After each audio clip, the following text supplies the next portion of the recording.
pičku materinu.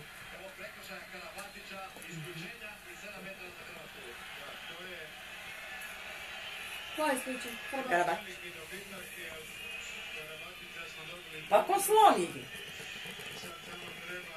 Gle. Ubi. Kod Balića? Pa da, srameno.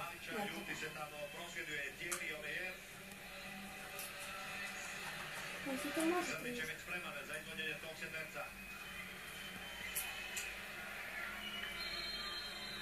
Ja ti si malo dosadno. Aha, žuti karton. Ako je. Kome? Treneru. Onesti. Tako je. I Červar je dobio. Ne sad, ali... Jednu utakmicu isto. Bravo. Opet kroz noge. Opet kroz noge. Ko je to? Zrnić.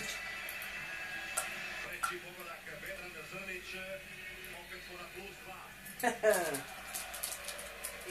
se sad to zove? Sad bi naša ova krila ili Duvnjak neko bi mogao loptu sad ukrast. Čuti Jajića.